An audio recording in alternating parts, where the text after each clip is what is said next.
All right, the time is now 3:19. We'll get started with this subcommittee meeting. This is a Springfield City Council subcommittee meeting of the Public Safety Subcommittee. We have all three members of the Public Safety Committee present. Myself as chairperson, we have Councilor Letterman and Councilor Whitfield, who are members of this committee. And we also have several members of the public joining us. Why don't we go around and introduce ourselves? We'll start with Deputy Chief. Hi, how you doing? Deputy Chief Rupert Daniels, Springfield Police Department. Kathy? Kathy Brown, East Springfield Neighborhood Council.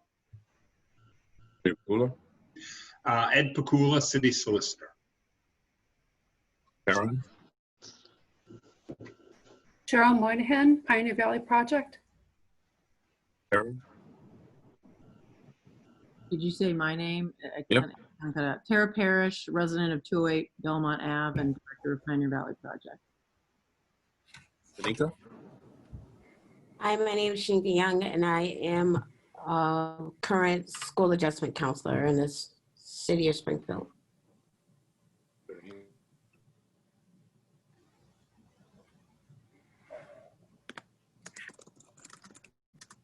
Michael Anderson? Good afternoon. My name is Michael Anderson, lifelong resident, City of Springfield, community member, educator, and PVP member. David? I'm David Finkelstein. I'm almost a 50-year educator in the City of Springfield, member of Pioneer Valley Project. We also have members of the media covering this meeting. So thank you all for joining us. Greatly appreciated. I called this meeting a couple of weeks ago to sort of get an end of the year update on police reform and to talk about and discuss what reforms have happened this year within the Springfield Police Department.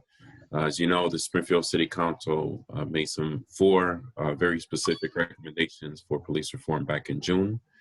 And the Department of Justice report also included four very specific recommendations, and that report came out in July. So here we are, December 8th, and I thought that it was important for us to have this conversation so we can talk about what reforms have happened since then and what reforms are going to be happening in the near future. So I'm turning it over to Deputy Chief. You can kind of talk about what the police department has done so far.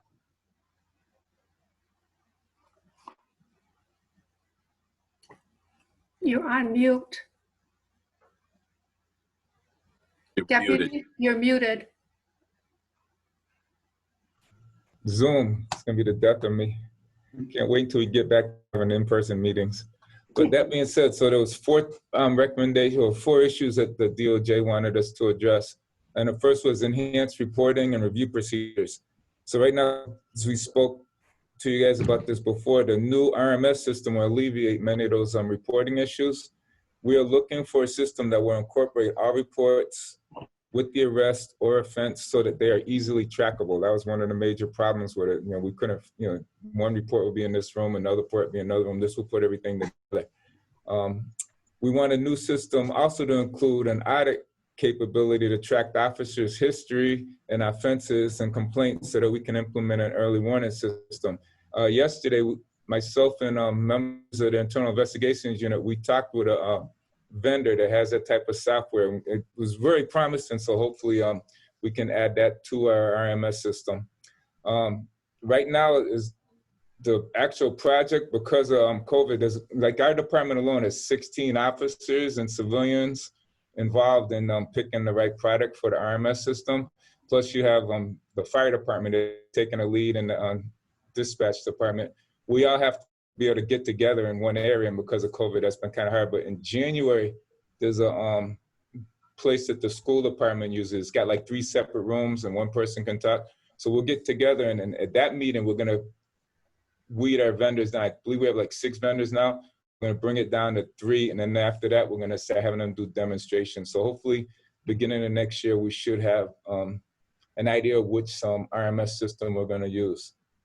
The second part of DOJ was adopting a new use of force training. So we have changed the language when training recruits and completing in-service training to strictly regulate the use of chokeholds or any use of force while restraining subjects when striking parts of the body that may cause serious injuries. We're continuing to invest in tasers and other instruments where, in the long run, we greatly reduced injuries to subjects while we're trying to get them to gain compliance. We are confined by the standards placed on us by the Mass Training Council, and we wait for the new reform bill. So all of our use of force regulations, what we train is what's issued to us from the Mass Police Training Council. So we're kind of bound by them. We did send a PowerPoint out to the members of the Public Safety Commission, and there's some verbiage we're trying to put into our use of force reports, but we're still working on that. We continue to teach the EPIC training, which encourages officers to come forward and stop abuses in our policies and procedures immediately. They will definitely get support from us, everybody in the corner office. We've implemented a step in the case reviews for excessive force by having the academy staff also review and make recommendations regard to the use of force. So the academy staff, they're the subject matter experts on what's trained in use of force in Massachusetts. Now, whenever we have a use of force issue, we send them a copy of it and they review it and they let us know if that's within what the parameters that they actually teach. Also, well, I get to later on with the body-worn camera piece of that. The new reform policy, we're still waiting to see how that's gonna play out, depending on what the governor does with it. But obviously, it's allowed with police officers. Whatever comes out, we're gonna make sure we enforce those standards in our department. A new IIU policy is currently being adopted, which meets the advice given to us by PERF, the DOJ, and the Law Department. A training update on conducting investigations has been completed. The IIU itself, they moved to Page Boulevard, so it's more accessible. It's a safer location for reporting or being interviewed. And also we have an online complaint process. So if all a person has to do is go online in the city website and they can file a complaint if there's against an officer. Accountability has greatly increased with the use of body-worn cameras. We're the largest department in the state that has gone body-worn cameras used by all officers, including plainclothes and narcotics when feasible. Obviously, if they're doing some things, they can't have cameras on if they're working in an undercover capacity. The Community Police Hearing Board has heard cases in which the commissioner has gone with the recommendations or stronger, including the latest termination. Also with body-worn cameras, in the beginning when a lot of the officers weren't turning them on or just getting new to them, we were doing a lot of retraining. Right? Now we're at the point where we've actually suspended officers who we didn't feel we feel are violating our body-worn camera policy. We take that very serious. We want everyone to see what our officers are doing when they're on the street. Another part of the accountability, we tried to get the supervisor's contract to go from 90 days to 120 days for the investigations. And we tried to get an assessment center for the traffic tanks. Obviously, that's something we still have to work on, and there's gonna be more negotiations than that, but we think that's important. It's kind of, I came up through the process. We had to take the test, and then when I went to deputy, I actually did the assessment center. I think, me personally, I found the assessment center is a much better judge of whether you're gonna be a good supervisor as opposed to just memorizing some books. But obviously, that's a negotiation issue and a budget issue. People will do what they have to do to make that happen. And that's what we've done to this point, sir. Thank you. We're also joined by Councilor Gomez and Councilor Allen. Thank you for joining us.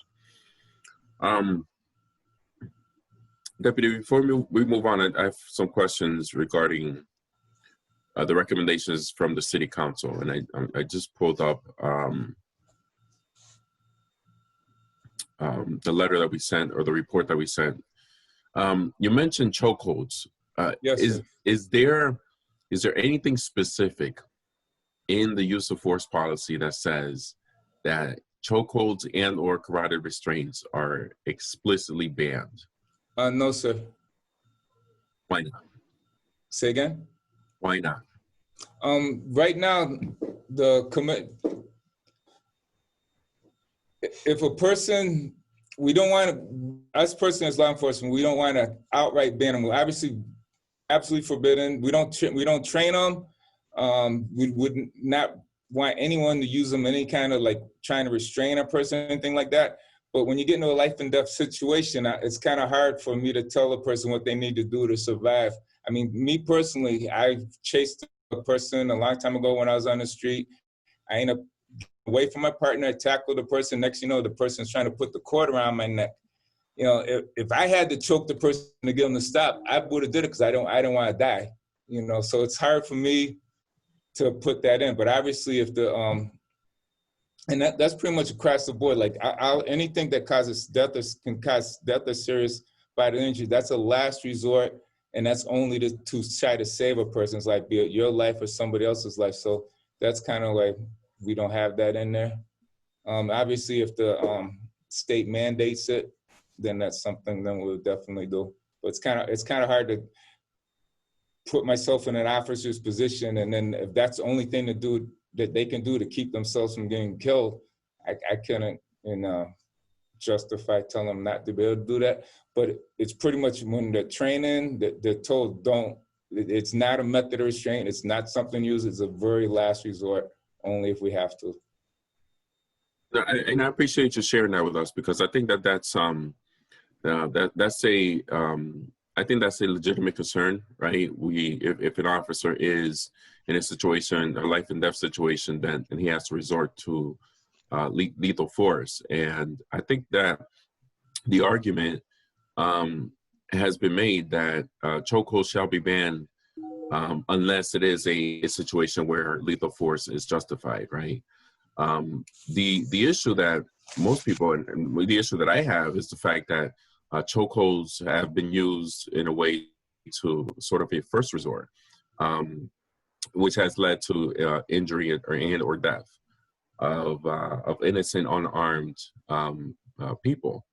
Attorney Pakula, I would like to refer you to the report that was submitted back in June of this year, where we explained why we thought it was necessary to have an explicit ban on chokeholds.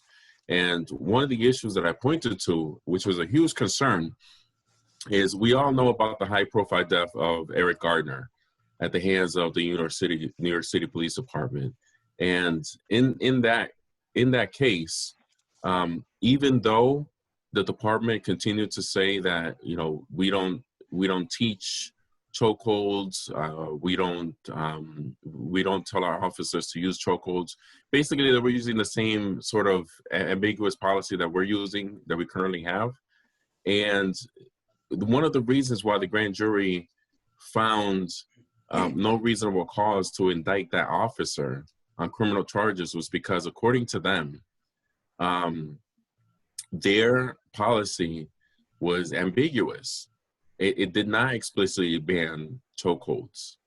So, I mean, I think you as a city solicitor can appreciate the need to be explicit when it comes to banning such a measure that can lead to death, and why that is in the city's best interest in terms of avoiding costly lawsuits. Yeah. So I know that the police reform bill that's pending has some explicit language. My understanding is that the Massachusetts Attorney General has raised some concerns about that. Maura Healy, I think she has a couple concerns. One was on chokeholds. I think there was another one with regard to qualified immunity. So I think we'll see some action on that. And I think we're looking for some state guidance. As the deputy acknowledged, we try to follow the standards put out by currently the Criminal Justice Training Council. I wanted to mention some other efforts that we have taken and that are ongoing with regard to PERF.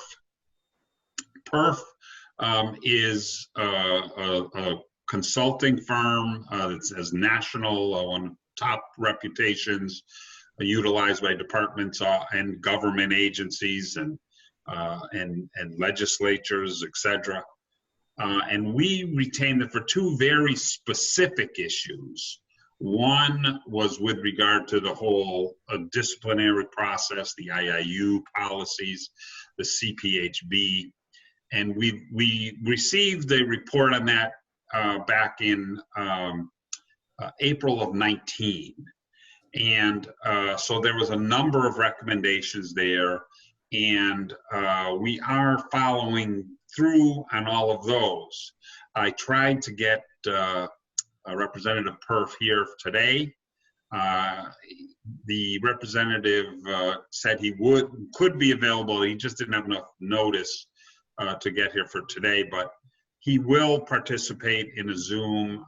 He's given me a couple dates, next Monday or next Thursday in the afternoon, and those work for me.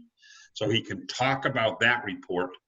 In addition, the consulting, we had a consulting contract with PERF to work with us as we move forward with the accreditation process. So Massachusetts has standards, or say certification and accreditation. Massachusetts has standards, and what we are doing is putting in place policies to make sure we conform, and we'll be able to become certified first and then eventually accredited. So PERF, and again, the representative can talk about this, helped us establish, hey, here are the standards you need to meet, has helped review, here are the policies that you have, here's the ones that meet these standards, here's the ones that partially meet them, and here's the ones that just don't comply. And so the police department has been working on those, and that is a work in progress. It's not something that is just going to happen overnight, but we can give you a fuller status report on that when we do have our PERF representative present on Zoom, of course, to discuss this. So those are two other initiatives and reforms that are going forward. And as I said, parallel to the reforms that are going on with the state level, which we're watching closely. And then, of course, there's overriding this. We were, as you mentioned, subject to the July 8th report from DOJ.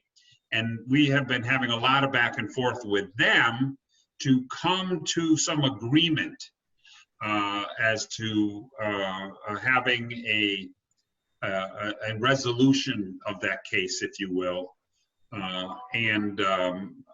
We're expecting to receive a proposal. I had been expecting it already. We have not received it.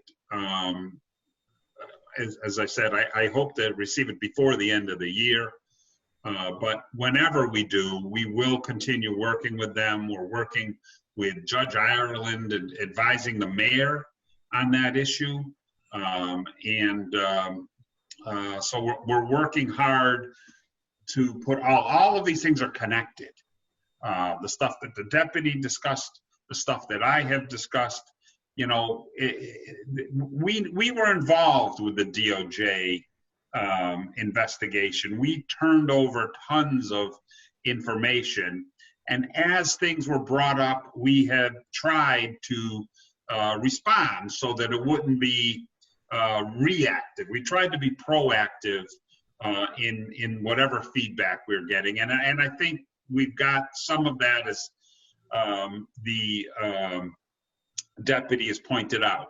There was a lot of things that weren't surprises that we tried to work on.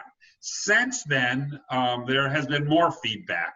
As you noted, the city council provided feedback, and I think we've been working on that. I've been trying to put it all together. Councilor Whitfield has asked that it all be put together in writing.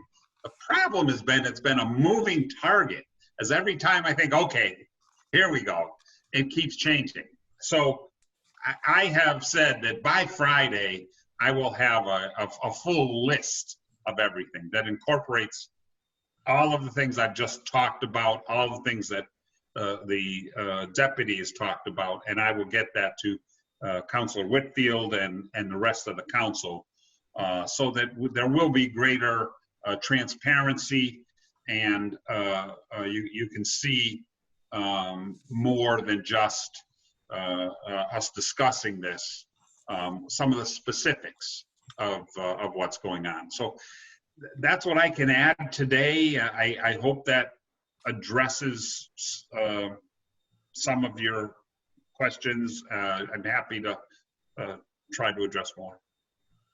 Thank you. And we're also joined by Council President Hurst. Thank you for joining us. Mr. Solicitor, I appreciate the overview, but I do want to talk more specifically about the recommendations themselves. And I have more specific questions in terms of chokeholds. I don't see why we have been unable to have an explicit, a very clear ban on chokeholds. There is no need to wait for the state to complete their reform bill. This is something that we can do ourselves, independent from the state. We could put this into our use of force policy. In fact, the day after, the same day that I sent the report to the commissioner with our recommendations, number one, which was a clear ban on chokeholds, she responded with, we can certainly make the language stronger on chokeholds. We discourage any pressure on the neck, head, shoulders, and spine, and teach other methods if needed. We can state explicitly no chokeholds. That was on June 9th. That was the same day that I submitted our report to her. And still, we have no explicit ban on chokeholds. I don't see why we need to wait for the state. Why can't we just put it into our use of force policy now? I think it's a lot more complicated than just saying everybody's banned from using chokeholds. I think the deputy, gave you an idea sort of from a boots on the street type of standpoint of what, someone's facing in a life and death struggle, either for themselves or for the protection of others. And I think that echoes what the Massachusetts Attorney General has, and I think we're all guided by existing law. There is no existing law or standard that's national or statewide that bans chokeholds altogether because of these. It is such a complex issue. So I can appreciate your input, your specifics that you'd like to see, but what actual words get put into the policy is a lot more complex than just saying, let's just ban this. It has to do, it's a lot more complicated than that, as we can see. So when I'm looking at the use of force policy as it was submitted, the existing use of force policy that has not been updated, I haven't seen the updated version of this, but there are 5 levels of force under the current use of force policy. The 5th level being deadly force. Would it make sense to make it clear that chokeholds are a 5th level use of force? I mean, that would make it a clear ban on chokeholds where, you know, they wouldn't use it unless they're at that level where they're using deadly force. So I think that's a good question to ask when we have the PERF representative here. I think that, you know, he can give you a professional standards. He can tell you what other departments do. He can give you a specifics to that. I don't think that is something that, you know, from a legal standpoint, you know, that's not the law. But from a policy standpoint, that's a question of what standards should be put in. And that's where we should be guided by the experts. So I do plan on scheduling another meeting with Perfect. We could continue that discussion then. But we'll move on to questions. Council Whitfield.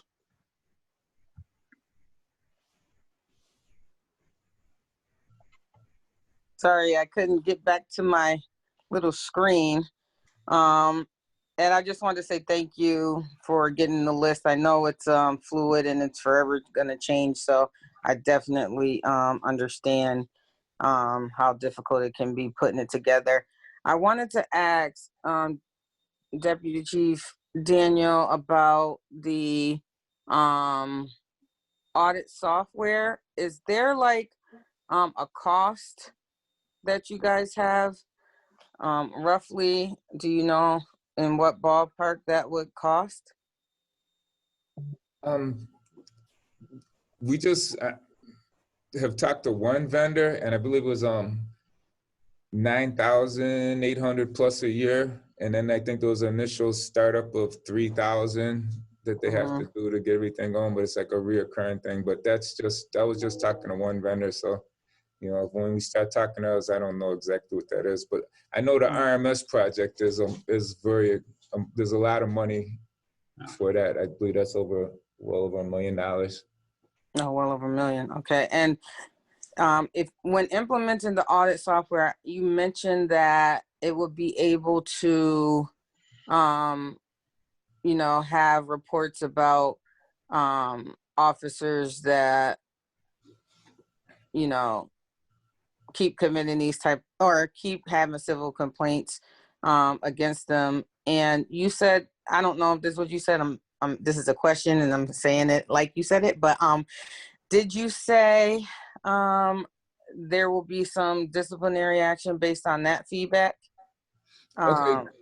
So early intervention. So what happens with a department this size, we have a lot of supervisors and they have a lot of different interactions with officers. And a lot of times, I don't know what a sergeant on midnight said to one of his officers, and then same thing, that officer could be working overtime on days and have another interaction with another supervisor. But with this type of software, when you start documenting all those things, then you start seeing patterns. And our goal is to start heading things off before it turns into a problem. As you know, his job's pretty stressful, and a lot of guys, they start you know, as it starts wearing on them and their nerves start getting thinner and thinner, they start having problems later on in their career. We would like to head these things off. So if that's possible, we'll head them off. Obviously, if the person's beyond, you know, retraining and stuff like that, then yeah, we will impose discipline. Okay, no, and I do understand that it is stressful, and I think that, you know, a consideration should be some, I don't know if you guys have an option of like getting some mental health days or just actually, you know, therapy that, you know, is allotted through the police department. I don't know if there's a counselor or anything like that, or a therapist that can talk to the officers specifically, but I think heading that off at the path is a great method. We're working on that right now. It's a peer support group, because what's happening is like officers are going to like pretty gruesome scenes, and then it's like before we can get a debriefing, it's, you know, 72 hours later. Now we're trying to set up a thing where we actually train officers on the job to learn how to do interventions and counseling and things like that right away, so these officers can go get the help they need right away. You know, that's a project we're working on now, and I believe there's going to be a minister involved in this, you know, to help out. Like I said, you run into a lot of things and you need help. You know, this stuff wears on you after a while. You know, we want to help the guys out before it turns into no problem. Okay, my final question is about the EPIC training to stop officers from using existing force. You said that's a training that already currently happens? Yes, ma'am. That's in the academy. Is ethical policing is courageous, and basically what that is we're letting officers know, hey, not only is it, you're expected to. One part of taking care of your partner is getting involved when things start going left, you know, going outside of the boundaries. Like you see your partner, you know, starting to get angry at a situation. It's your responsibility to calm them down and take care of it, or her, you know, take care of the situation. And this is just enforcing that. And it's also letting officers know that we support that. You know, there should be no reason that you hesitate either dealing with the situation or notifying a supervisor. We're going to back you up 100% because we want to stop things before they happen. You know, yeah, and they only get that training in the academy. There's no refresher classes for EPIC training. Yeah, well, every officer goes through the academy initially, and then we have in-service training. I would have to defer that to the academy staff to see if they're actually doing that in service. But I know at one point they were putting every officer in this department through that training. And if there is a refresher piece, I'm sure that will be taken care of in the future. I just didn't come prepared to answer that question at this time. Okay, thank you. Attorney Pakula, did you have something you wanted to add? Yes, thank you. Two things. The first is that while we don't have a software yet to help us, I know that the commissioner, working towards the early intervention goals and purposes, has instituted a meeting with IIU Captain Murphy, where every week she goes over all of the complaints, and I know that what she looks for are even just complaints of people being rude, because that can be an early warning, if you will, or where maybe some interventions needed. You know, if someone is repeatedly getting something that just looks like a rudeness complaint, and say, okay, what is going on here? But so that's point number one. Point number two is I know that she has been watching the complaints closely, and the last time I checked, so far this year, we haven't had any complaints about the narcotics unit. And, you know, as I said, that is a major part of what DOJ was all about, and the main scope of it. But so those are 2 points I'd like to make, that while we don't have the auditing software in place, we are trying to make a real great effort on the early intervention process in a practical from a practical standpoint, and what we've done so far in narcotics seems to be working. What the commissioner, her efforts so far, if that still stands true, there haven't been any complaints, citizens complaints this year involving the narcotics unit. So I'd just like to add that. Thank you, Councilor Letterman. Thanks, Mr. Chairman. Deputy, good to see you. Thanks for being here. And Solicitor Pakula, members of the community, we appreciate you participating.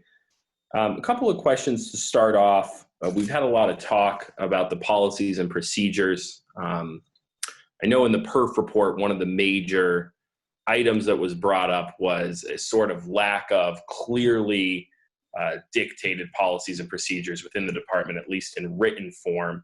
That was one of the points that PERF brought up, and the need to address that. So I think that the first question I have is, who really controls the policy and procedure, so to speak, of the department as they apply to officers, and how are changes to them implemented. So who has the final say on that? The commission has all of the police commissioner. That is part of her contractual requirements. And as I said, we to work on this, perf provided, and it's in the form of a spreadsheet that has all of the standards under the Massachusetts certification process, 1.11 all the way through to the end, addressing what the standard is, what Springfield currently does, either by written standard shown by a policy or a general order, or by practice, and then whether what we do meets that in whole, in part, or just misses the mark. And so that, as I said, is totally the commissioner's duty. She's doing that where each policy is being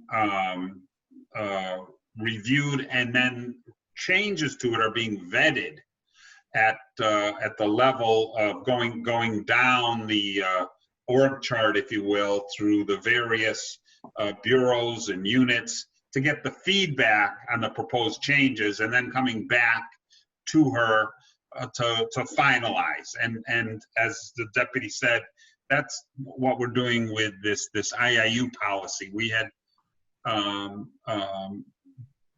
the perf recommendations, and we made changes to the way we handle those internally. We've made changes to the way the CPHB, one of the biggest things, they now meet and hold hearings in room 205 in City Hall, rather than the police department where they had been, so that it's a more user-friendly environment. And again, we beefed up the resources available to the CPHB. The biggest one has been Attorney Talia G. has really stepped up to work with the board, not on the prosecution, but as to the board's hearings and meetings. And they have two basic kind of meetings. The first is they review. Could we, I'd love to talk more about the CPHB. I just have a couple of more questions about I agree it's connected, but I just want to continue on the policy and procedure side. So if the solicitor, or if the commissioner can essentially unilaterally update the policies and procedures of the department, how are changes to policy and procedure communicated out to officers so that they have a good understanding of what the expectation is from the headquarters downtown? Yeah.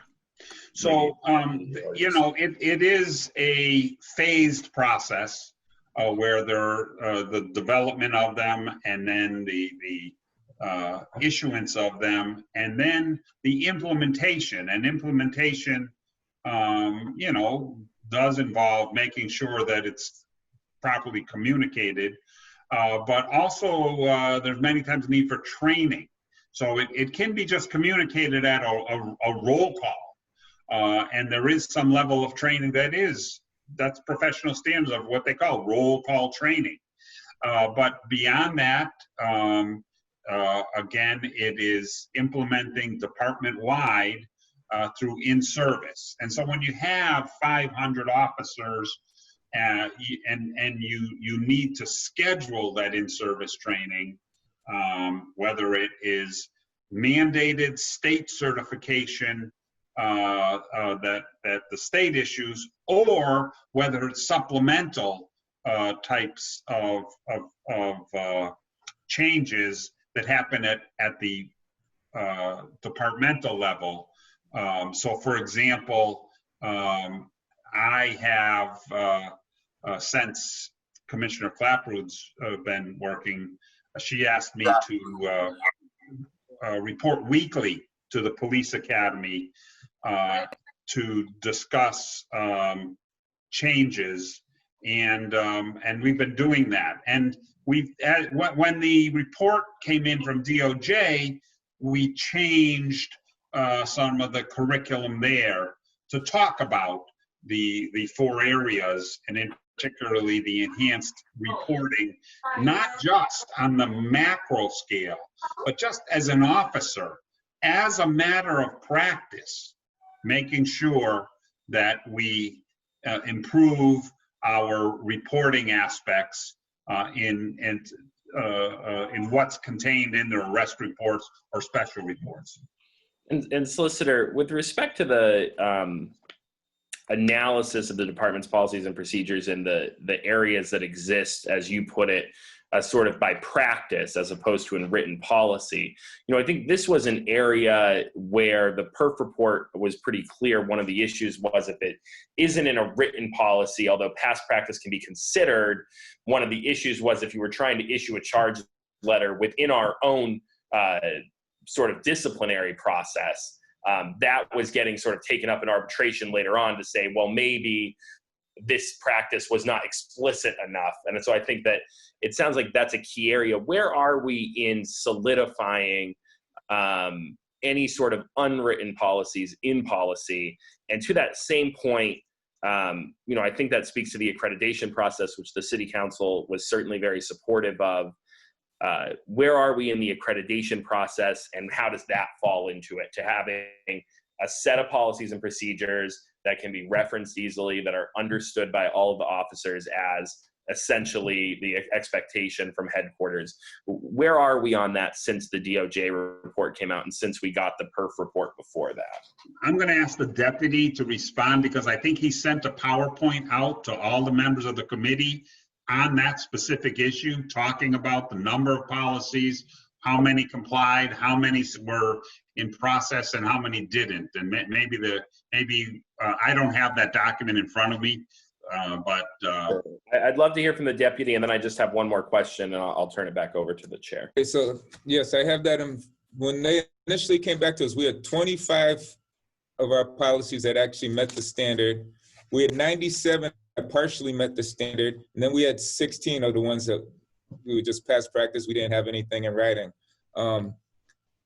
What we did with those, Judy came up with draft policy for those things, and I sent them out to all of the captains, and they've been reviewing them and stuff. So now we have a lot of those. They've been rewritten. Now Judy and the Internal Investigation Unit, they're gonna review them for the commissioner, then she reviews them. Then we turn them over to the law department. It's like where our IU policy is right now. But we've made a lot of progress. I would say out of the 90s, the 97 are partially, most of those are pretty much done. At our level now, they just got to go through the chain and get officially approved through the commissioner and through the city. But the other guys they're working really hard on it. Other captains they're getting their supervisors involved, because they want this place to run better, and they realize that was one of our biggest issues, is we don't put things in writing, and we need to. They understand that, and I'm kind of like leading them, prodding them, making sure they get the policies written where they actually fit what they're supposed to be doing, and they comply to these standards. Judy checks out, make sure they meet all the different standards through PERF impact and through legally, and then we send them eventually to the commissioner, and then she sends it to the law department, and then hopefully we'll have that done in the beginning of this year. It'll be finished. Thank you. And so my last question is just, so what is the police department and the administration's thoughts on how to better engage the community in this process? One of the things I said when the DOJ report came out is, I think addressing the issues that were brought up in it is important and following the recommendations, but I also think that we have to go a little further than that to really be able to bridge that gap that sometimes exists and to be able to rebuild trust, especially in parts of the community that do feel disconnected and that have historically had issues. I mean, it can't just take place in City Hall, right? It can't just take place in committee meetings. So, what are your thoughts on how we can bridge that gap and engage the community in that process? I'm sorry. No, please go ahead. Either But the one. Zoom thing is killing me. I prefer like having meetings, inviting people to come, having face-to-face, have conversations, discuss their issues.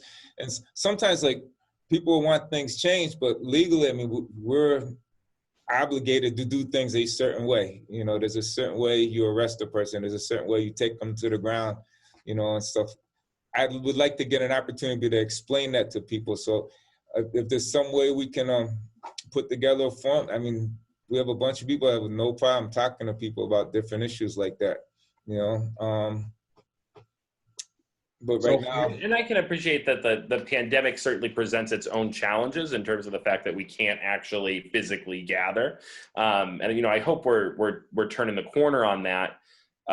So I think I think we should really have a plan for when we are through the pandemic and we can physically gather again as to how we are going to engage the community. I think the council certainly, and prior to my arriving here on the council, had made efforts in the past to do similar community outreach initiatives. And I think, I know the administration is holding some virtual pieces as well. But I think we really need to consider how the community is involved in this process and how they can have input and feedback, so that we're not just sort of talking to each other and our consultants, but also going out into the community and hearing from them. So those are my thoughts. Thank you, Mr. Chairman, for calling this meeting, and I yield back. Thank you. Just a quick time check. The time is now 4:04. I typically like to end these meetings after an hour. So we'll take a few more questions and we'll stop at 4:20 since we got started a little bit late. Councilor Allen.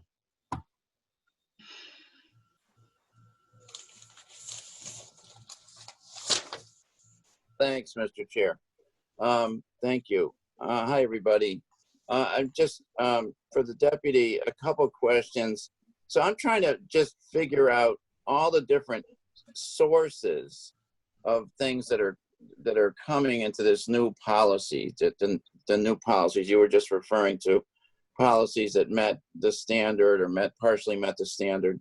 So I'm just, you can double check with, you know, just, I'll tell you what it feels like to me that you have, and you can just, you know, tell me the impact of the things I mentioned if they're off base. So you have current policies, you have policies that I assume come from PERF, you have policies or things that may turn into policies that come from the state, because the state has just put together this bill on police reform. And you also have recommendations that came from the city council, actually 6 months ago, tomorrow, I think it was June 9th. So are those the places that all these things are coming from? Is that a complete list, or is there, I mean, things come up, I'm sure, as life changes, you know, something might come up that you didn't think of before, but are we trying to come up with a handbook or a policy manual or something and incorporate those different things? Yeah, the Mass Police Accreditation Commission tools, we get input from them, but basically there's departments that already have this stuff done. So we grab some policies from other departments that met these standards, and that's what the captains and the supervisors do now, trying to make those applicable to this department. Instead of like trying to start from scratch, we're just working on stuff that's already out there. And that's what Judy Crowder put things together. Yeah, that's great. I mean, there's a lot of people talking about this stuff. I'm sure you have a lot of policies that are fine or just need to be tweaked a little. But do you have an overall? So I mentioned your current policies, the PERF stuff, the state stuff, the council suggestions, and you just mentioned the MPAC. I wrote down Mass Accreditation Council or something. Please. So once you get all that stuff in from those different inputs, do you have a date for when you're hoping to have a new policy manual put together or something? Whatever the right output, I'm not sure I'm using the right words, but. Would just be speculating, but I'm gonna say the beginning of next year, you know, by the spring, but because it's coming along with putting things together, but then obviously has to meet the legal requirements of the police department and Then obviously, if there's a lot of changes, the unions are going to get involved. So those kind of parts, we still have to work out. But as far as the actual written documents, where they get to the point where they're actually being reviewed, I'm confident that we'll have them done by the spring. It's a lot of work though. I have a lot of people work on it, but it's a process. But they're really motivated to get this done. Oh, it's great. I mean, that's great that you have a plan like that and you're aiming for the spring. And it's good that you're on top of it. You've consistently come to these meetings representing the department on this. And it's good to have somebody kind of in charge of that part of it. So that's good. That gives us something to work with.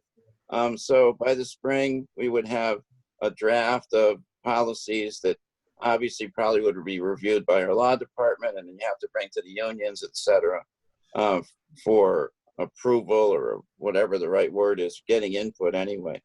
And do you envision a date when the spring is when you're going to have a draft, which is the goal to actually have a new policy manual?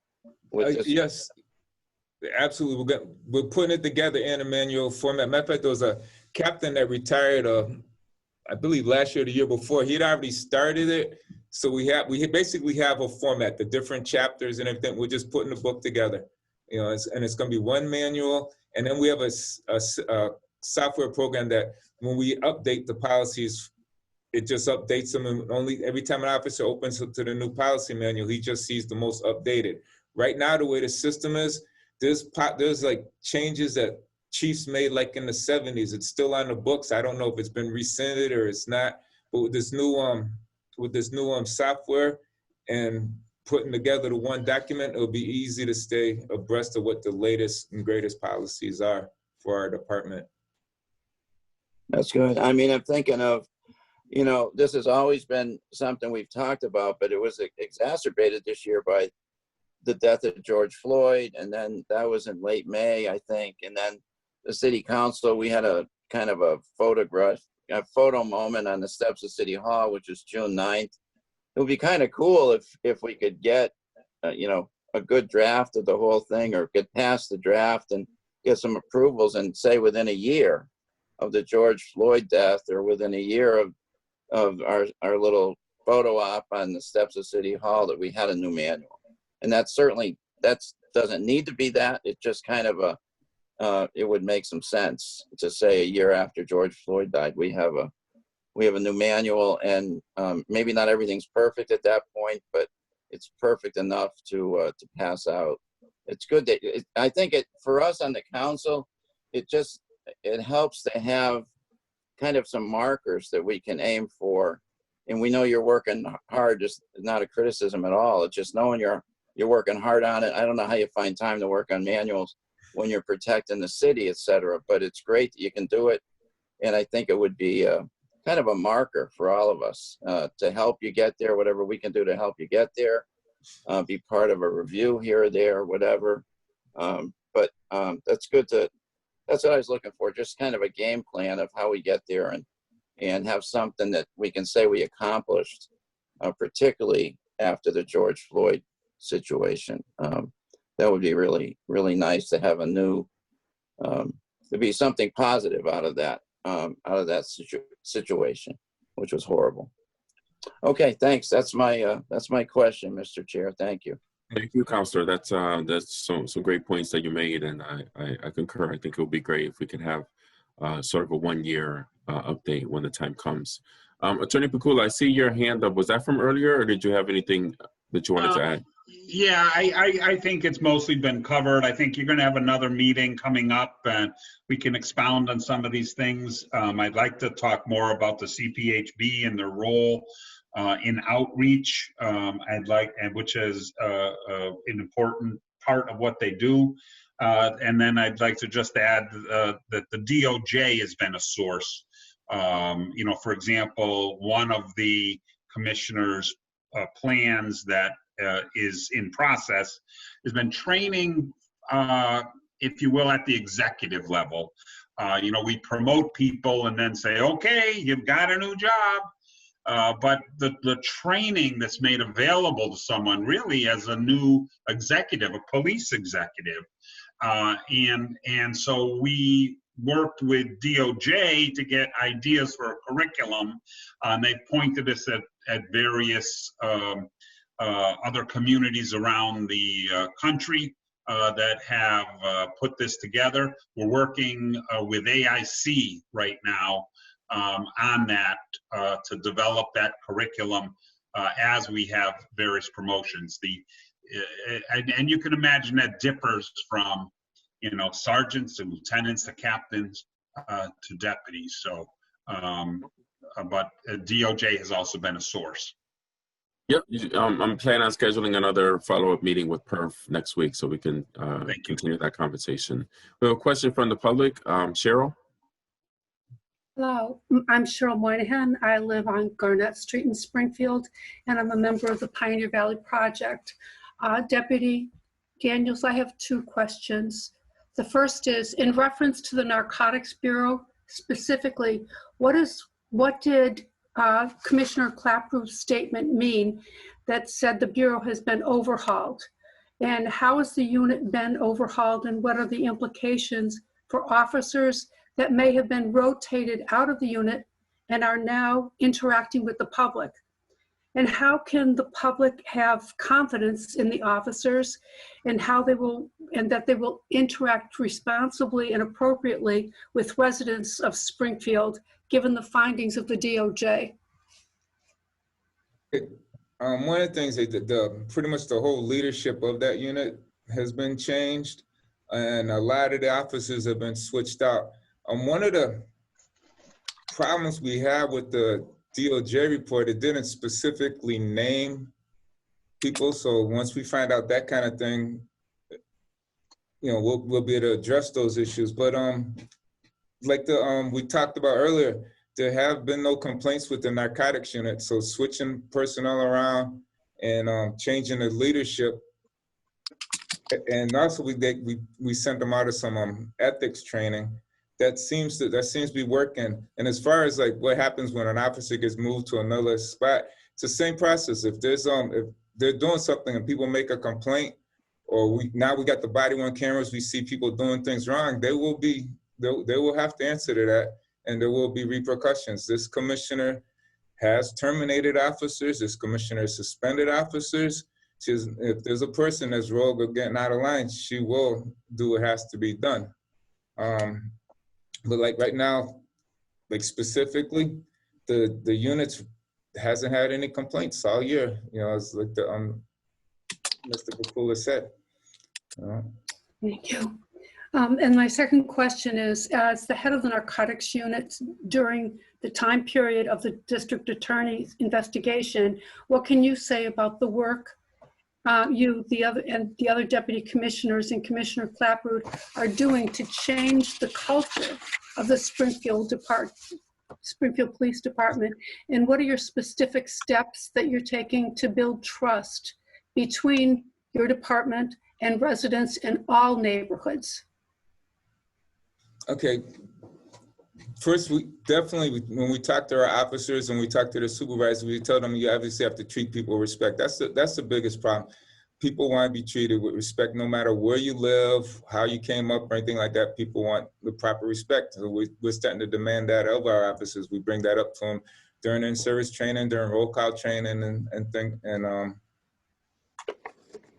when the basic recruit class comes in, we have that. We're doing things with like ROCA. We're gonna have ROCA talk to our academy class, and then we're gonna set, when the new officers come on the street, I'm gonna have them rotate through that, see what their program is, and start talking to different people that are different, you know, walks of life and different situations and stuff, so they can see that, you know, just because a person's having problems right now, it doesn't make them a bad, you know, it doesn't make them bad. You shouldn't treat them any different. We just want people to treat people fairly, and that's the message we're trying to put out to our officers. And I look at like a lot of our complaints, and you know, we got, you know, a lot of officers that work on how to talk to people and stuff, but we haven't had like a lot of real, like with the body-worn cameras, we haven't had a lot of major incidents. You know, I mean, knock on some wood, because that could change tomorrow. But right now, the officers seem to be doing a lot better. You know. Okay, thank you. Thank you. And final question for the evening goes to Councilor Gomez. Thank you, Mr. President. Good to see everybody. Hope everybody had a great holiday. My question is for the Deputy Commissioner. I know you can't speak necessarily for her, but you had brought up that you've been doing a fairly well job when it came to the body-worn cameras. I did receive a letter specific to, I know it's a piece of legislation that's waiting for the state. Is waiting for the police reform bill to be passed, so then we can have some kind of teeth, so that we can kind of move forward with whatever reforms that we're trying to work here on the municipal level. In that letter, it stated that there was like kind of a concern with police being able to, concern with police not being able to go back to their footage before they write their report. So I guess what I'm asking is, when an incident was to happen and, you guys write your reports out, I guess in the piece of legislation that is being put forth now, that they don't want the police officer to be able to review if I read the letter right, to review that video. Is there a reason? From what I gather, I think she would have discussed it with you. A reason why she had a concern with that.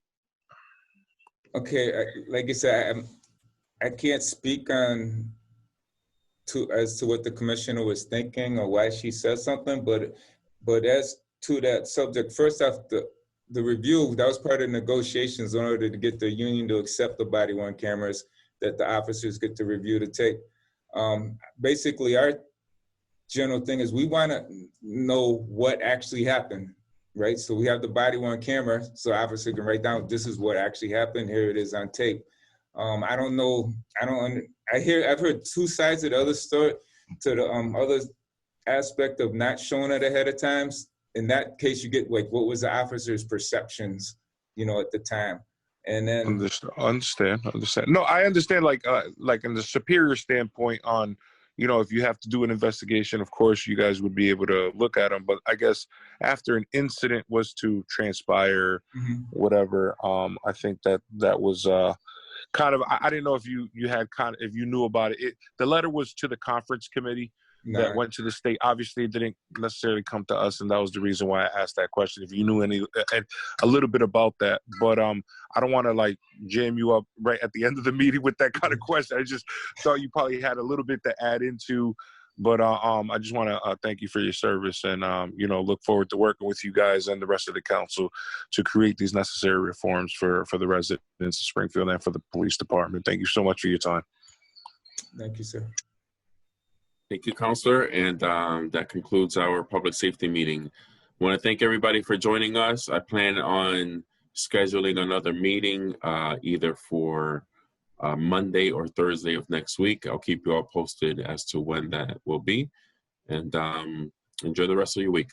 Thanks, everyone. Thank you. Good meeting. Thanks, everybody.